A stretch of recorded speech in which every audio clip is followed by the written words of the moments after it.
And today we have a great topic. It's going to be a really interesting conversation, a conversation for intelligent Black people who want to be fair. And today we happen to bring up that word, that L word, the word Lizzo. I tried not to really talk about it too much on this platform because we've already kind of talked about it. But there was a controversy involving Lizzo and Jill Scott as well that also involved a young lady that I happen to know by the name of Teresa Lane that drove me to want to have a conversation. I said, you know what? White media ain't going to do it right. We know how racist the media can be. We know that they don't want to hear from young Black people who have a narrative or a perspective that differs from the mainstream. And so I invited Sharice to come on and talk about what happened. So first off, I hope you all will give a big Black welcome to Miss Sharice Lane. How you doing today, sister?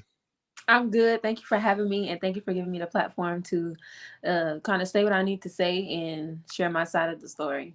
All right, all right, and so that everybody can know, Sharice. It's before we get to the Lizzo and Jill Scott and everything else.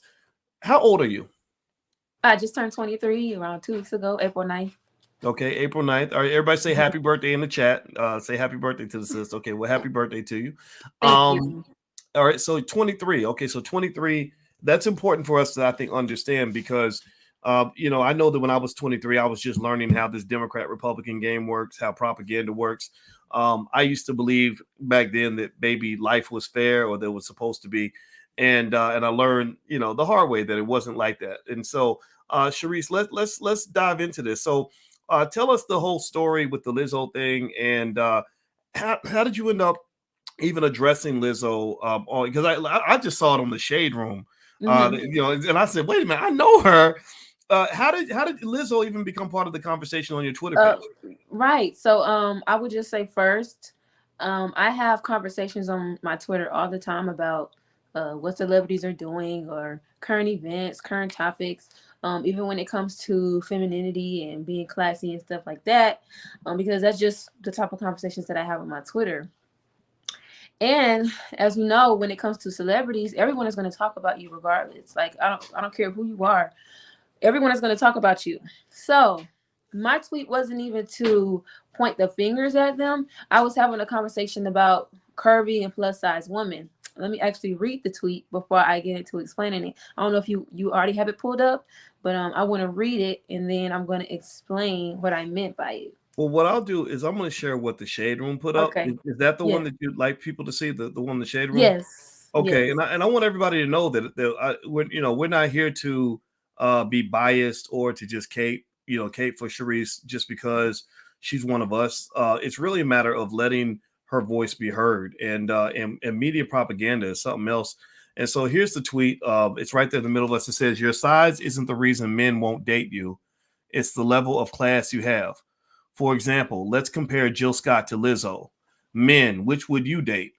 And so I want to ask the men in the chat, if you had a choice between dating Jill Scott and Lizzo, which would you pick? Which one do you think you could bring home to mama? Would you bring home Lizzo with the booty out, or would you bring home Jill Scott? The way she appears in this picture. Which one would you fellas pick?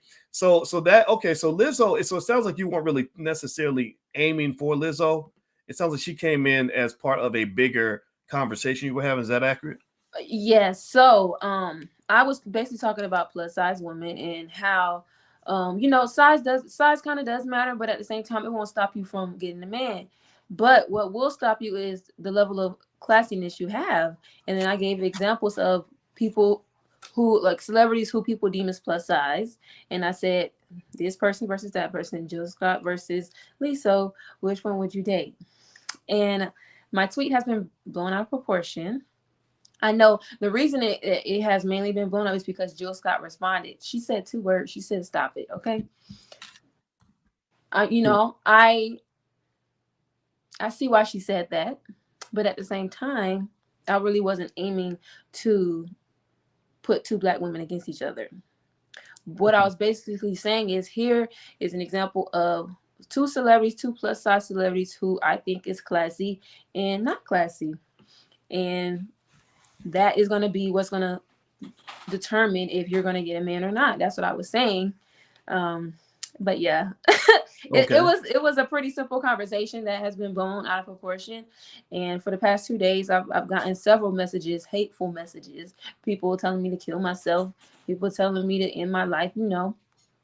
And Okay. I've also seen a lot of media sites write pieces on this. Around five, 4 or 5 or 6 media sites write a piece on this, but none of them have reached out to me. None of them have came to ask me, why did I tweet it? I wasn't trying to put black women against each other. I wasn't trying to be. People have been calling me misogynistic. People have been calling me a pick me. At this point, I embrace the term pick me. I am. My name is Mrs. Pick Me. I feel like I've been through this since last year. There was another tweet that I tweeted last year, basically saying that I am the prize, and I listed the reasons why I was the prize, and that went viral, and everybody was calling me a pick me. Mm. Okay. But So I just think that they're mad at me because I'm kind of holding, especially when it comes to the tweet wasn't really about her, but now that she's brought up Lizzo, I'm kind of holding her accountable because even though she is a musical artist, at the end of the day, there are people that's looking at you, especially our young black women, our young black girls that are looking up to you, and you have to be a good example because whatever you do, they're gonna want to do. But people don't understand. They don't understand that. They don't want to be held accountable. A lot of black women want to hold other people accountable, especially when it comes to black men. Oh, the black man is this, the black man is that, but don't want to hold ourselves accountable. Me, myself, I even hold my own self accountable. I'm not perfect. I've been through a lot of stuff in my life. I'm only 23, but I've been through a lot of stuff.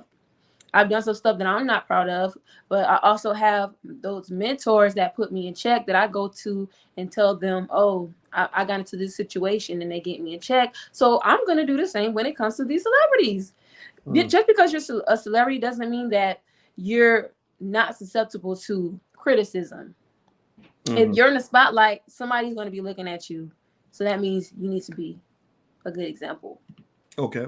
So, and by the way, everybody, I'm speaking with Miss Teresa Lane, and we're talking about an interesting incident that just took place online. I'm gonna give you Teresa's Twitter so you can join and follow her. Everybody should follow her on Twitter. She's active on Instagram, and she's a smart young lady. And I thought that what she was going through was very unfair. And so I wanted to just bring her in here so that you all could hear her side of the story. Because what happened was that when she talked about Lizzo, the white media pretty much did what I know that they would do. Y'all saw when some of y'all saw when it happened to me, where what they'll do is they'll talk about you, but they won't talk to you. And so with black women, it seems to me that the white liberal media is pretty much saying shut up and dribble, basically. The female equivalent of that. Basically, shut up, don't talk. We don't want we'll define you for you. And I'm offended by that. I think that if they really wanted to know what you thought, they should have asked you. And the fact that these media outlets are all like, oh, this black conservative, this black woman, that blah, blah, blah, blah. And they didn't even take the time to even ask what you were, what your point was, is kind of interesting. Now, I want to just share something with everybody. And I'm going to bring T. Khalik in here in a minute because he has something he'd like to say as well. I did a survey, I did a poll with you all, and I asked you all, I said, what do you think about Lizzo and the imagery she puts out, which is funded by the record labels. This ain't really about just Lizzo. Lizzo is very talented. She's a great singer, but there's a lot of extra that comes with it. There's a lot of raunchiness. There's a lot of booty out, just kind of behavior that is embarrassing to a lot of people and very irritates a lot of people. You don't want to see it in front of children. I don't know if y'all remember when she went to the Lakers game and had her booty out and was sitting in front of kids. In front of kids. This is almost like Happened on more than one occasion. This is what we're talking about. yeah, More, if I did that as a man and went somewhere and had my booty and my penis out, and I'm at a Lakers game, I mean that's hilarious to even say. I feel weird even saying that, right? They would that would be considered almost predatory behavior. I saw her on TikTok. She was simulating the sucking of a man's penis on TikTok, which is yeah, it's an app for children. So when black people speak up on this and say, why are you celebrating this image of the black woman? That's a problem. It's think about this. I want y'all to give me a yes or no in the chat. Yes or no. Can anybody think of any white woman who is just as famous as Lizzo right now, who is being promoted the same way as Lizzo, as an overweight hoe, basically? Let's just call it for what it is. Can you think of any white female as famous as Lizzo? Are they doing that with Adele? Adele is a big girl too. Not she's lost weight, but she was big at one point. right. Are they having Adele twerking and pulling a booty out at every public event? Like there is no white Lizzo. And I want everybody to kind of just notice that this is what they do to you. They put you in this box. And then when black people speak up, the attacks start coming. Well, guess what? We attacking back because this is racism. That's what it is, racism. So anyway, what I'm going to do is bring in T because I want to hear what T has to say about this. I know T has a lot to say. Now I see two feeds in for you, T, but I'll pull in this one. Hey, T, how you doing? Hey man, what's going on, y'all? Going very well. Everything's great, man. Great to see you, brother. Great to see you too. All right. So, T, I know you were very passionate about this. I think you might have been the person who actually shared the article with me, and you, if I'm not mistaken, or at the very least, you said some things that made me say, okay, I want to hear what he has to say on this. So, what are your thoughts in terms of what transpired between Sharice and Lizzo with the Jill Scott stuff and all that stuff?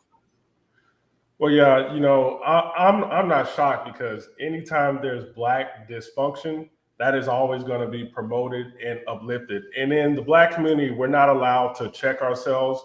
We're not allowed to have any sense of standard because when you have standards, your community change. So what the media likes doing is they like promoting the worst of our people. So that way we can have the most dysfunctional relationships. And then when you have dysfunction, there's a lot of infighting. There's a lot of black people who cannot come together. And then if we can't come together, we have broken families and we have the same problems over and over again. So yeah, I'm just not shocked. And the thing is, it's just amazing that in our community, it's like we know we don't control the media. We have no say, no control of the media, but yet when you correct behavior or when you just try to draw a parallel for positivity, you don't even get to the white man. We can't even go to the white person promoting this. We have to fight our own people. It's just so frustrating that you got to go through your own people who are not understanding. Like what you're saying is what you're doing is you're promoting an ideology that's detrimental to your people that was never even started by your people. You know what I'm saying? I look at her situation as the same situation as Ice Cube when Ice Cube tried to come out. And who came out as the front guard to stop Ice Cube from getting anywhere? Our people. I didn't even think he was able to even talk to white people. So yeah, this is a problem. And I applaud her for standing her ground. I don't think black people should be apologizing at all, because there's a lot of dysfunction going on that we have to counter. Yeah, well, you know what? I'll tell you. And by the way, I'm speaking with Tika Leak and also Sharice Lane, and we're talking about this interesting Lizzo incident that happened this week. I don't know if I got a chance to mention the full results of the poll that I took, but basically, I asked intelligent black people, what do you think about the image that Lizzo's promoting to the world? And I think 5-1, you all said that you don't like it, right? So 5-1, like about 60% to 12%. 12% of you said either you like it or you love it. 59% said I either dislike it or I really dislike it. And then there was about 29% of you who said I don't care, right? So ultimately, the black community, many of the black people that we know do not like what they're seeing. They don't like seeing a talented black woman portrayed this way, in a way that's being put in front of our daughters. They see this as racial stereotyping. It is a minstrel show, and a lot of our people see right through it. And so what's interesting to me is, like you said, T, that as soon as somebody in the black community speaks up on that, the first thing they'll do is send the black person to vilify you. And Sharice, I want to ask you this. It seemed to me also that when you spoke up about this, that that a lot of white folks jumped in, particularly white gay men jumped in and attacked you. White gay men and white feminists. Yeah, and white feminists attacked you because they felt they had a license. Because when Jill Scott put that meme up saying stop, but she didn't say she didn't agree. That's the thing. Jill Scott didn't say stop. Yeah, she just said stop. And that can mean a lot of things, right? But then that's when white folks came in and said, "Oh, well, we got a black person that's giving us permission to attack this other black person." So they came in pretty hard. What was that like for you? It's something I'm used to. It wasn't even just her response as to why they felt like they could say something. It was all the other black people in the comments calling me coon and a pick me and all of this, and especially a lot of the black women calling me a misogynist. Then you have these white gay men thinking that they have the right to say whatever they want to me because they see black women saying stuff to me, and these white feminists saying stuff to me, which I had to check one of them. I said, stay out of black people's business. You talk too much. I totally agree with that, because I know when I deal with white liberals especially, I notice when it comes to these type of issues, they are very vocal about it. Anything when it comes to like reparations or economic building or family building for the black community, you don't see white liberals anywhere. But when it comes to correcting dysfunctional behavior like this is when they jump in and get bold with you. How dare you as a black person say that? It's just very bold. And yes, you have to correct them because they think they control us. And sadly, because a lot of our black celebrities and black media pundits, sadly, they work for the media. So they are getting paid by someone white, mostly liberal. So they parrot that nonsense. So sadly, there's an image of black people that is put out as if we endorse this behavior. And this is why she was being attacked by a bunch of white people. It's almost as if she was a runaway slave who ran away from his plantation. They sent the dogs out to sick her back and tell them to shut up. That's what it seemed like. Yeah. Well, that ownership piece is really interesting, and so what was really interesting is, and I think it's important, Teresa, to give you a chance to clarify this. When Jill Scott came in and had something to say about it, which again, Jill wasn't as if she was clearly against you. It wasn't as if she said what you said was wrong. She just said stop, whatever that means. She put the Kevin Hart meme up. Right. It seemed then that people accuse you of pitting one black woman against the other. That doesn't seem like that's what you were doing. Can you elaborate on that? Yeah, I wasn't doing that at all. Like I said, the purpose of the tweet was to just compare one woman that I felt was classy and one woman that I felt wasn't classy, who people consider plus size. And when I was talking about plus size women, I was basically saying just because of your size, that doesn't stop you from getting a man. What stops you from getting a man is your level of classiness. That's all I was saying. I have conversations like this all the time on Twitter, But because Jill Scott responded, and which I didn't even tag Jill Scott or Lizzo. I think either she saw it because a whole bunch of people were saying her name, or someone sent it to her, or many people sent it to her. But I wasn't even trying to get clout off of mentioning them. These are simple conversations that I have all the time with my followers because this is the type of stuff that I talk about. Okay, so it wasn't even like you were looking for them to even be involved in the conversation. Is that accurate? Oh, no. That's really interesting. I think that's fascinating too. I mean, and I want to ask everybody about this. Give me a yes or no in the chat. How many of y'all remember that Lakers game? Where Lizzo went to the Lakers game and had her booty out, and nobody asked her to pull her booty out. It wasn't like this wasn't a strip club. This was not some sort of weird celebrity party. This was not any kind of booty out fashion show. She just decided to go to a place where people don't normally pull their booties out at Lakers games. They don't. They go to Lakers games so they can watch basketball. But for some reason, Lizzo shows up like this, right? And a lot of people were offended because they said, "Look, there are children at this game," And again, I want to ask you about this, T. What if me or you went to a game and we decided we wanted to pull our junk out? Because we want to be liberated. Right. What do you think would happen to one of us if we decided we wanted to show everybody what we got and pull it out in front of children, which I would never do, by the way. But what do you think would happen to us, T? You know what? They would rightly condemn us, but you know what, man? In 2024, if we was probably with the other community and we did that, they probably applaud it. At this point, I really don't know, because there's so much dysfunction being applauded in the black community. I really don't know. But yeah, what's interesting about the classy thing with Lizzo is that it's almost as if it's not an understanding of how men view women. Because really, if you look at Lizzo, of course she's a heavyset girl, but the antics of what she does affects how people see her more than how she looks. Because if you think about it, Lizzo, she's supposed to be this empowered woman. I don't know if you heard, but she was in a couple of celebrities' inboxes. She was in that one white dude's inbox who played Captain Chris, America. Chris I Evans, I don't think. know if you remember that story. And of course, he rejected her, but she was like, "I was drunk with her." But when you have to throw yourself at men, and it sounds like you are getting attention because if you think about it, a man doesn't want a woman like that as his wife.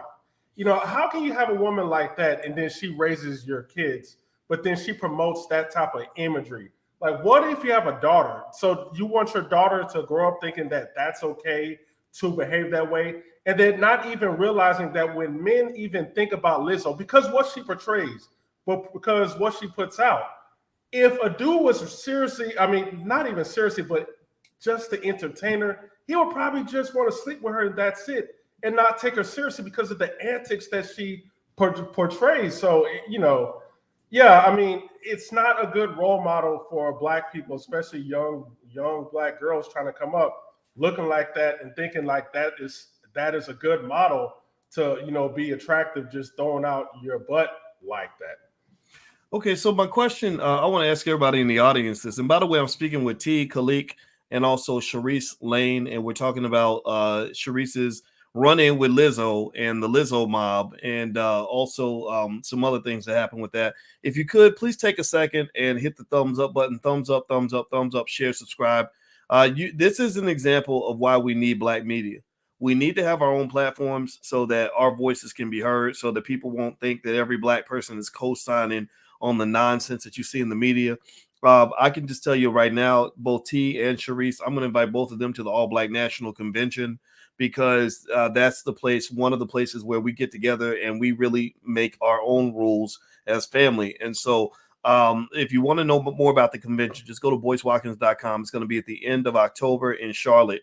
And because I think we need our own spaces. We really need our spaces to shape who we're going to be, because we can't build a community. You can't build Black power and Black wealth or anything, or Black family, when you have a whole community full of Lizzos. No disrespect to Lizzo. We don't hate you.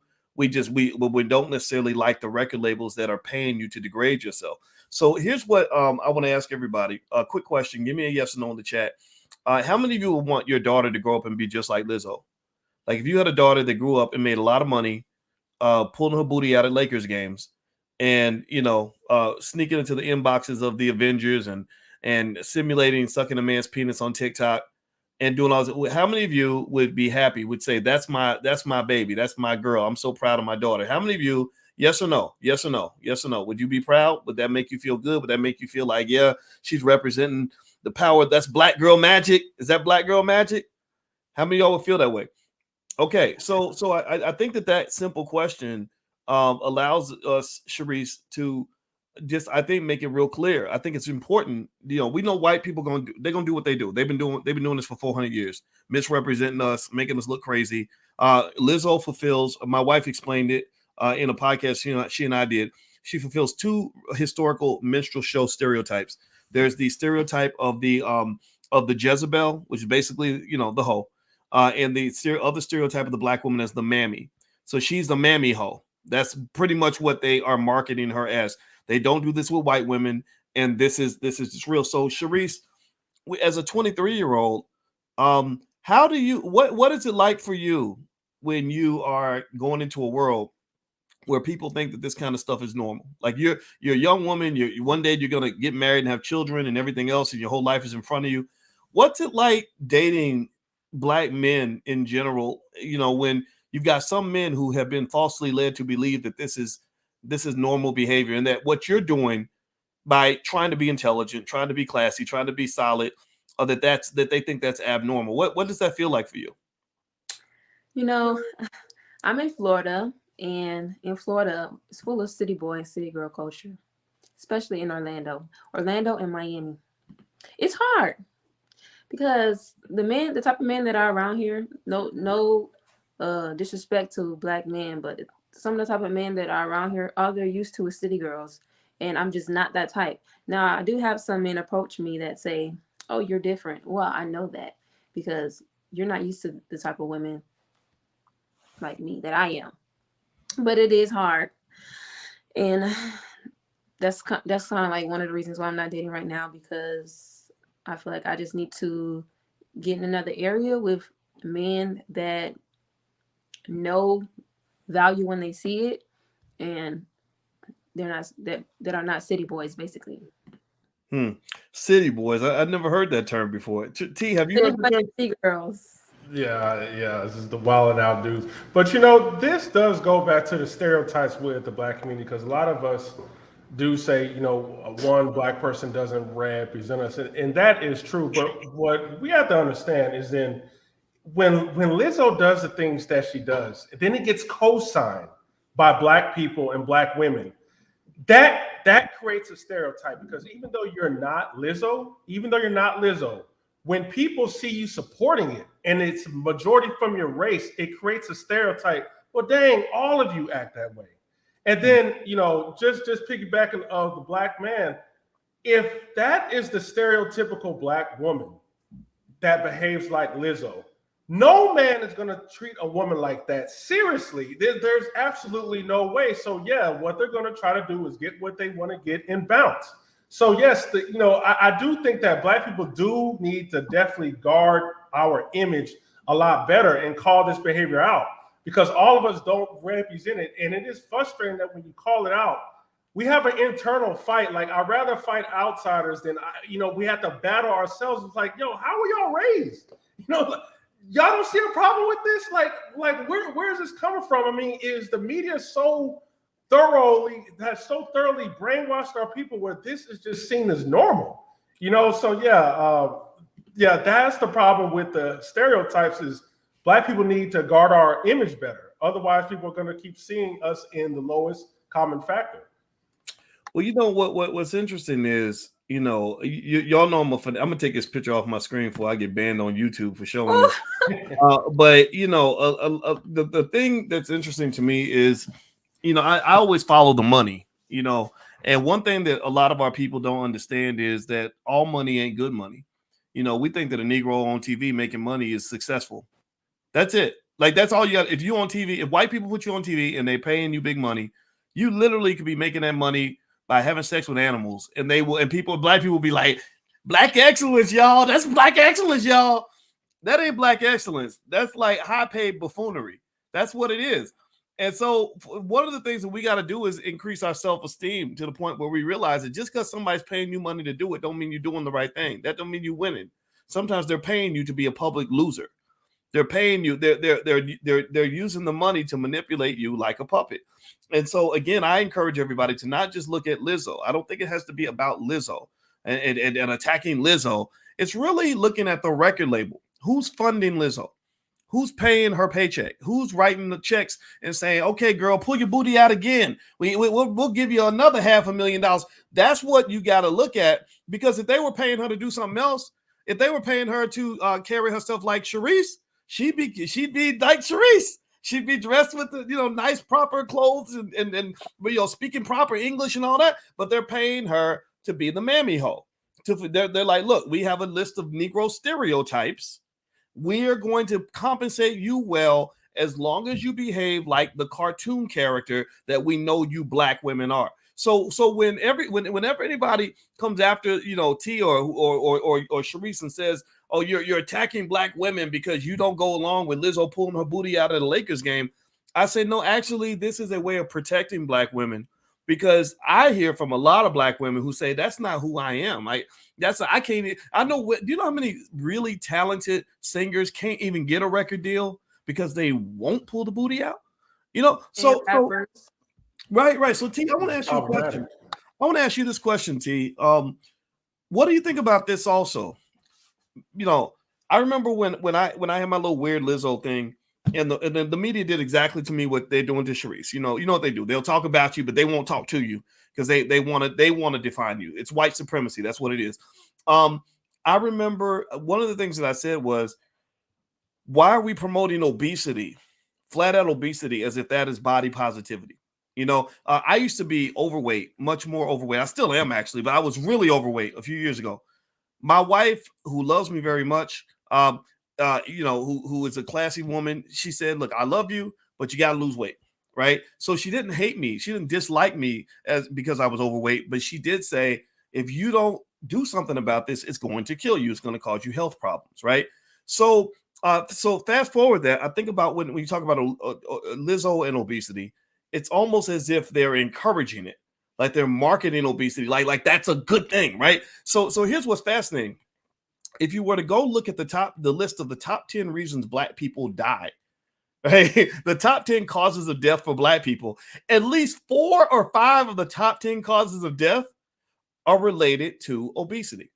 And you know this, T, during the pandemic, what was the number one factor killing Black people from COVID?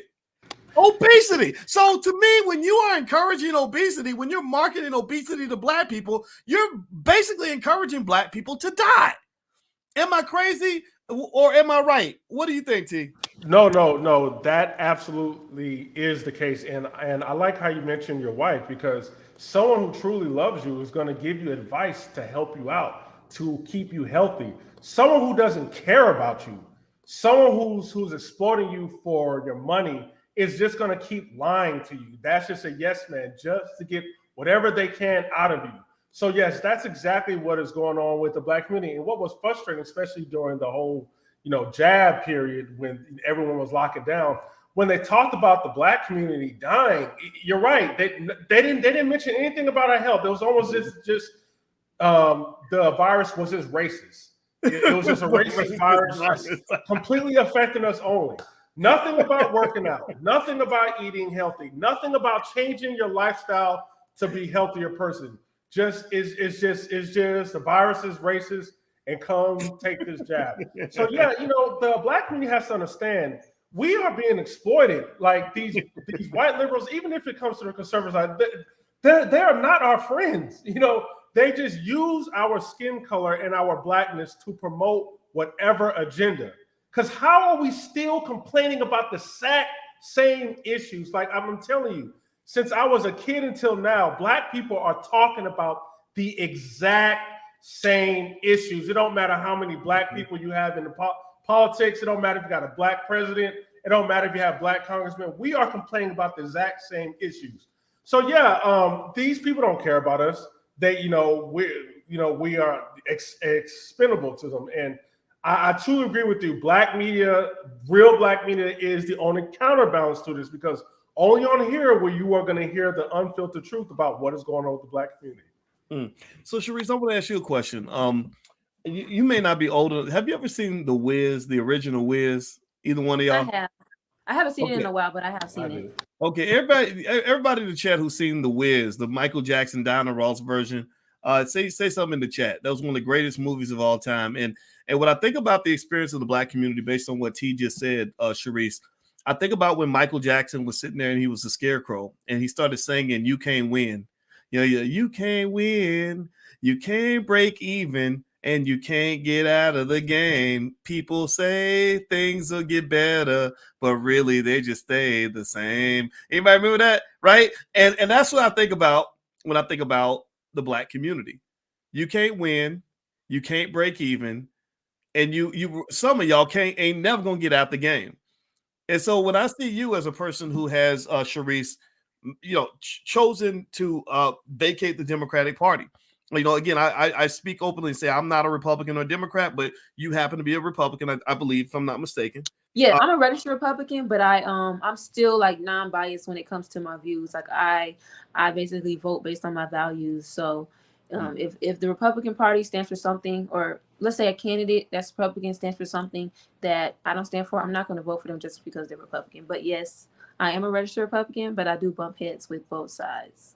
Okay, and I've seen you as a Republican, and I the reason I am totally fine with that is because not all Black Republicans are the same. Like from what I've gathered, there's a difference between There's a difference between the Clarence Thomas Black Republican versus, say, the Teresa Lane Black Republican.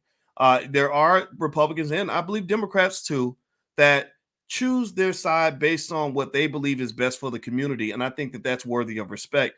But what I like about your line of thinking, and the reason I encourage you to continue to be different, is that if you just simply do what people in our generation have been doing, you're going to lose. It's going to be like that Michael Jackson song. You can't win, you can't break even, and then because you never got out of the game. You got out of the game. You actually let Democrats know that you have other options. You have other things you can do. I know I know that you, I hear your viewpoint. And the only way I can describe your politics, T, is that you're just 100% black.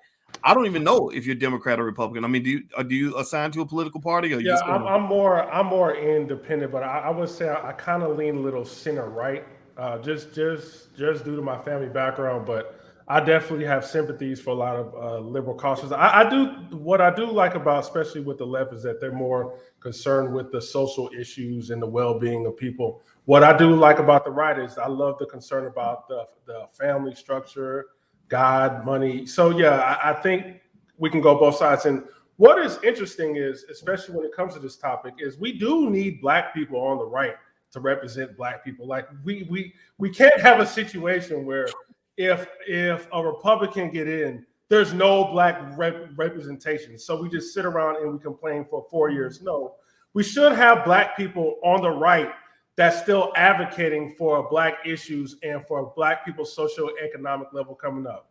So yeah, I do like it that Miss Lane is on that side, and I hope there are more black people like that. Well, you know, Sharice, so do people give you a hard time because of your I'm politics? gonna say one thing. We also need black people on the right who marry other black people and create families with other black people. That's important because a lot of them don't do that. Oh, can everybody clap for that?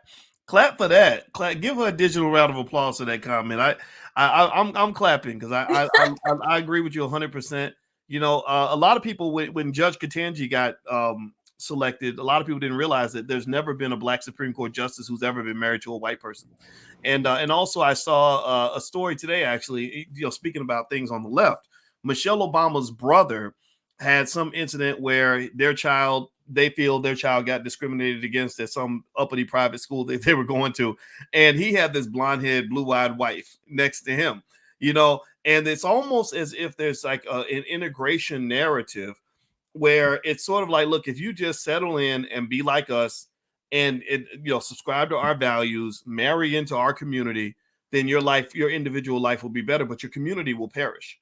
Right, because as I'm sure both of you understand, a lot of black men were locked up by Joe Biden. Right, so effectively, you then see that follow-up narrative that says, you know, we burned down your house, but we're also offering you a place to live. So you go to the black woman and you say, there are no good black men around, so you should just marry a white guy because we're your savior.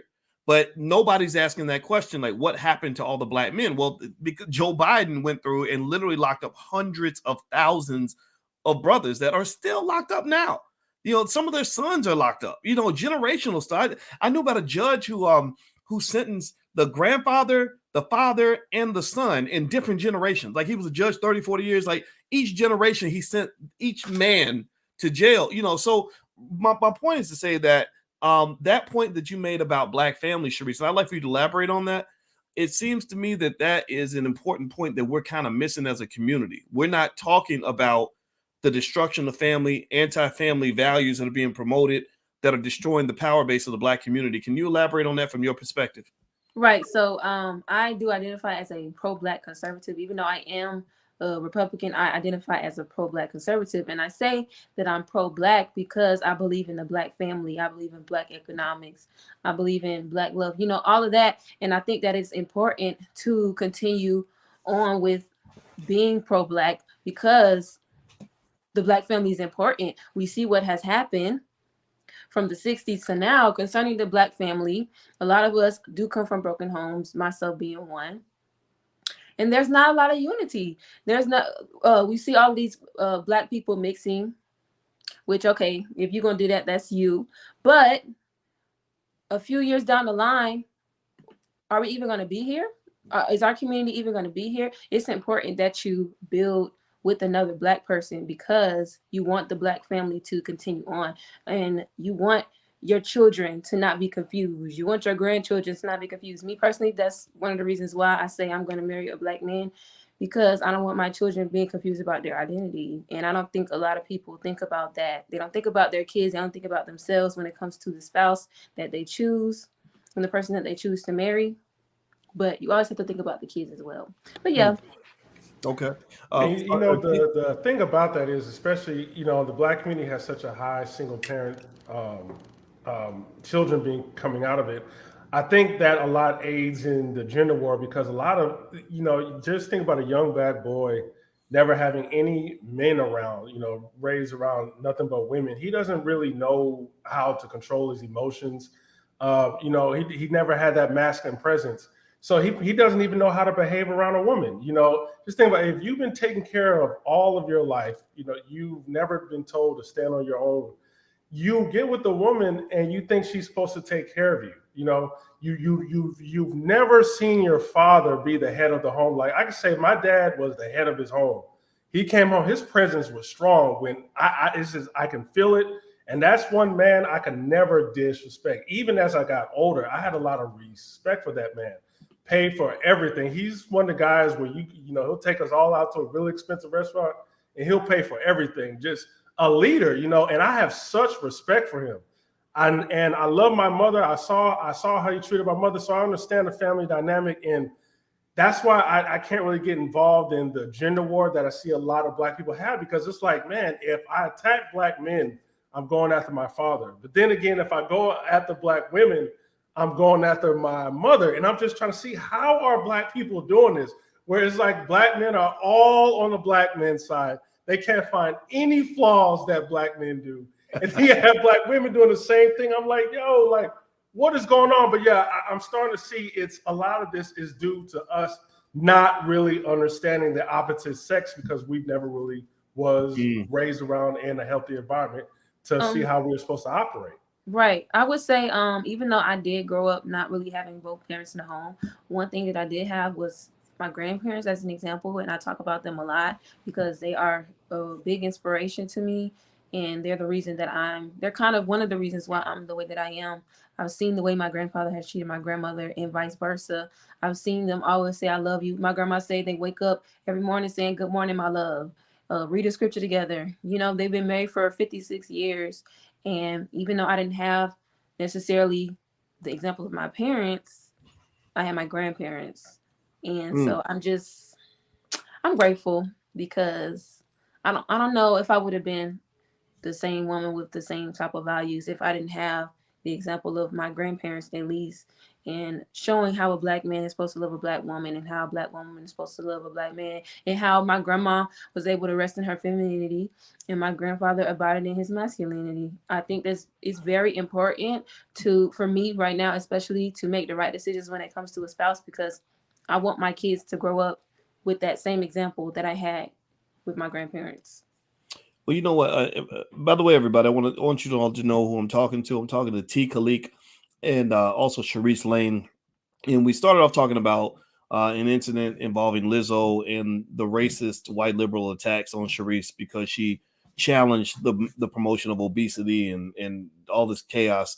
But we decided to actually bring the conversation back to us, which is really what matters. I mean, that to me is a better conversation. If you could take a second, everybody, hit the thumbs up button, thumbs up, thumbs up, thumbs up. And also I'll put Charisse and T's information on the page so you can follow them. We have to create our own heroes. We have to pay attention to the people we want to hear from. Mainstream media should not be your guide in anything. And so, you know, one of the things I was thinking about as you all were talking about, like you were talking about, Charisse, your grandparents being married 56 years. T, you talked about your strong father. What's your father's name, T? Nasheed Abdul Khalik. Nasheed Abdul Khalik. All right, so Nasheed, Mr. Nasheed, Big Daddy Nasheed. You know, So what you're referring to, in my view, is you're talking about a template, a blueprint. You're talking about an instruction manual that you got as children that shaped your values and shaped your culture. And the reason I think that's so important, and this is why I think you two think differently from other people, is because you knew who you were before the media got a hold of you. Somebody else told you who you were before the public school system got a hold of you. So you're not going out into the world saying, okay, I'm going to go along with whatever's popular because somebody gave you your identity. They gave you your culture. And I would encourage everybody to learn from that. Pay attention. You know, you have to give your kids their culture before somebody else does. You don't want your child picking up her culture from watching TikTok videos and seeing somebody with their booty out, because, you know, then you're going to have a problem. And the other thing that's interesting too is I'm hearing you, and this is actually why my wife wanted to implement speed dating at the convention, is because of exactly the problem that you described. When you have certain values, when you're black and you're trying to be solid and you're not trying to go along with the mainstream, you're trying to be different, dating can be hard. You know, it's like going out into a thunderstorm. Instead of water coming out of the sky, it's like shit just falling out of the sky. It can be a terrible feeling. Like you're literally covered in shit. And what we did at the convention was we implemented speed dating. It was really successful. And Keisha Ravenel, who actually had kind of had some tough relationship experiences, she went to the convention and met another brother who's super solid, and now they're engaged and they're about to get married and everything else. And that made me happy. So what I think for everybody that's listening is that you got to pick your spots in terms of who you want to blend your life with. You know, like think about it. Would you go start a business with somebody who has never run a business and has never seen anybody run a business? No, you wouldn't. That business is going to fail because they don't know what the hell they're doing, right? Or would you run a marathon with Lizzo, you know, or with somebody who's like 400 pounds, you know, who's never run before in their life? No, you wouldn't try to run a marathon with a person like that because they don't know how to run a marathon. They haven't been training. They're not in shape. So in my view, marriage and family, that's a marathon. That's a marathon for your ass. That's a marathon mixed with calculus, because you always have to solve problems. You got to figure things out. You got to have patience. You have to have discipline. You have to have all these things. And if you've never experienced that and don't have a desire to learn these things, you're going to probably fail. So my thought is either one, if you're picking somebody to have in your life, either pick somebody who has already seen a blueprint, right? So Sharice, if you're picking your husband, I would ask him, so tell me about your parents. Tell me about your grandparents. What was it like for you growing up, right? And then if he doesn't have the things in his background that show he's seen a blueprint, I would try to see what he's doing to fill that void. You see what I mean? Like, where did he read some books? Did he take the time? Did he say, I really want to break the generational curse and this is what I'm doing? Like, I think you have to see that, because a lot of people that you literally, when you marry somebody who ain't never ever seen what a healthy relationship looks like, you literally are trying to run a marathon with a fat person. It ain't gonna work. They're gonna get 50 yards down the road. They're gonna be like, I can't go no further. This is too much. It's too much. So you need to run a marathon. The marathon of love must be run with another marathon runner, somebody who understands we got 26.2 miles in front of us. It's going to be hell, but I'm in it. I'm with you. If you with it, I'm with it. We're going to stick together. We're going to fight through it. So that's my 2 cents. That's just, I'm throwing out there. I hope that helps. I didn't want to be preachy, but I'm really encouraging everybody to think that way, because if you do it wrong, it'll fuck everything up. Like, your whole life will be shit and you won't be able to accomplish nothing. You'll be unhappy, stressed out and all that. So find somebody that's going to benefit you, not hurt you. So I'm gonna let you get the T, and then Sharice. I'll let you take us out, Sharice. And T, what are your thoughts? You can just give a random thought. I don't even have a question. Yeah, I want to talk about the black man and the white woman thing. And what angers me is black men putting white women on a pedestal. Because it kind of make us look weak. Because it's like we have to go to another race of women because we're failing with our own. And what we don't understand is white women aren't really checking for us like that.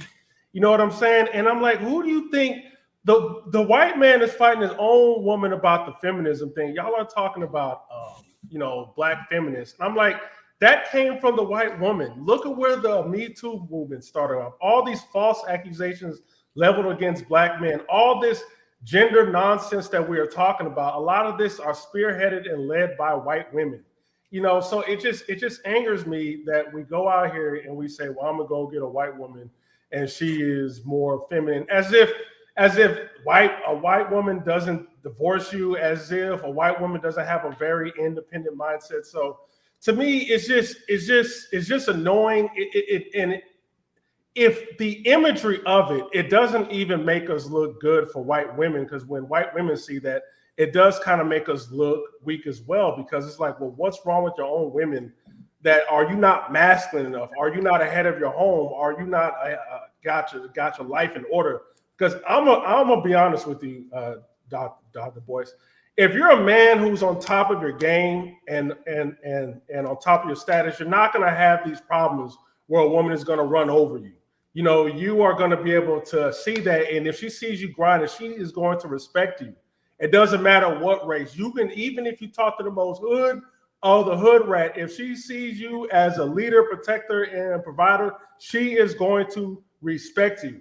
It's these dudes out here that have a hard time with women, do not know how to talk to women. They're following Instagram models. They are being turned down because they don't have what it takes to be a man to lead over a woman. So they give up and say, "Oh, I'm gonna go for the white woman," and then they go for the fat woman because the pretty white woman want those standards as well. So yeah, that's the problem I Yikes. Well said, man. That sounds like you got to just get in here and have a whole relationship conversation. I want to hear more of that, man. That's a good point. You know, they say that, you know, if you're committed to your masculinity, then you just be committed to it, and most good women will respond to that and respect that.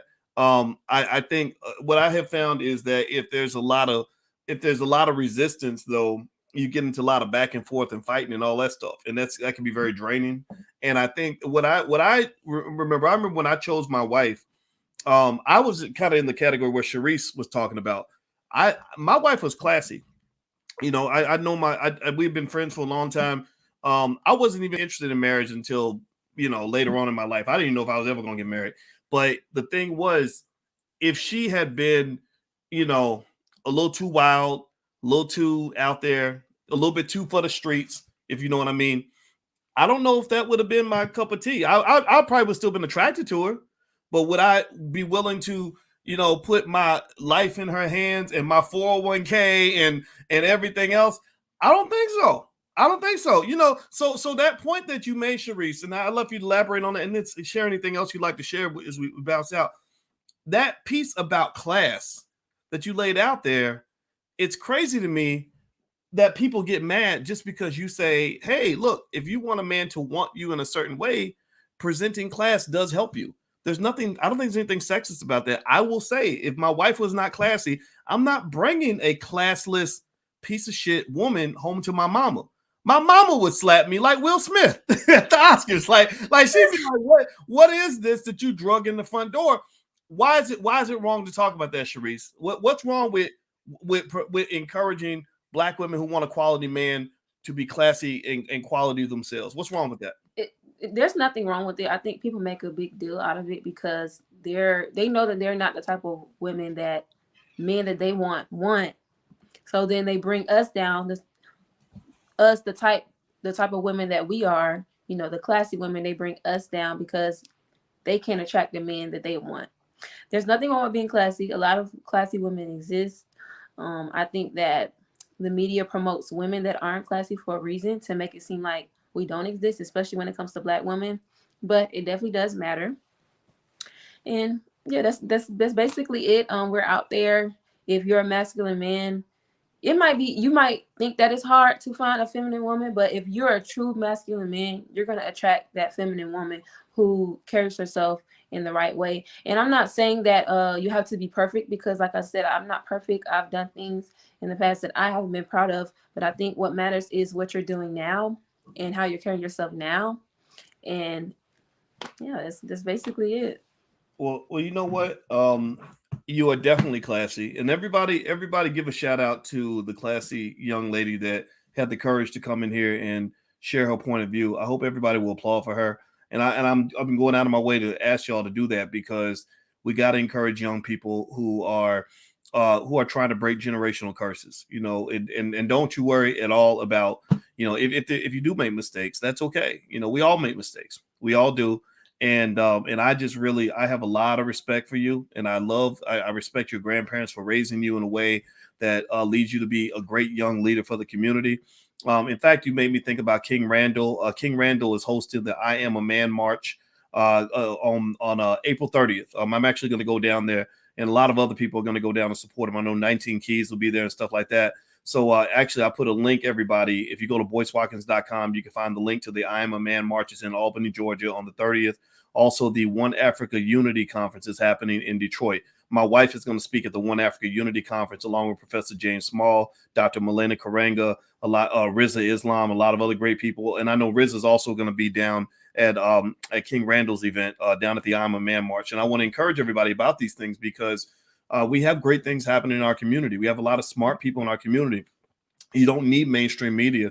You got great leaders like T and this sister right here that that can give you what you need. Sharice is you're a great template, and I truly applaud you. And I really want to openly encourage you to not let any of these suckers get in your head at all. And if it starts to bother you too much, I told you, you and I were talking. I said, turn off the internet. Like the internet. These people, those comments, they got no lives, man. They'll get in your head so bad. And so, and it even affects me. And when I get to the point where the comments start getting on my nerves, I don't read the comments anymore. Like, I know who I am. I'm gonna be me. Period. I'm not gonna let your stupid little comment change where I stand. And we need solid Black people like that. So I want to say thank you to the two solid Black people who joined me today. Thank you, T, and thank you, Sharice. I appreciate it very much. Thank you for having me. Yes. Thank you. Thank you for having me. Take care, y'all. All right. So everybody have a good night. And it was great to see everybody, and God bless you. If you could hit the thumbs up button, thumbs up, share, subscribe button on your way out. And also, if you want to support the platform, we'd love to have you as a patron. Feel free to go to intelligentblackpeople.com. If you become a patron, I'll give you free stock selections, things like that every week to help you in your investment journey. That's the trade-off we make if you want to help support the channel. We need more intelligent Black media. That's what we represent. Ain't nothing wrong with being Black and smart. That's who we are. That's what we're meant to be. So God bless you. I love you. I'll see you guys soon. Please take care. Have a wonderful day. I'll talk to you soon. Peace.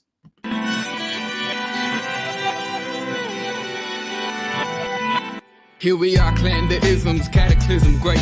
Our people out here struggling, trying to make it in this state. Everybody out here doing it, but we the ones too late. Now family, we the ones who gotta delegate. Get that money in the power, never be fake. Stick to cosign for 3. What did he say? Create jobs, support our own. Educate the same and buy back your home. Got 3 degrees, triple 10. 3 PhDs, now we on the CNN. DBTV, let's talk about negligence. Ignorance is bliss, but we can turn it to intelligence. Believe none of what you hear, half of what you see. Let's break it down here on Dr. Boy's TV. Here we are.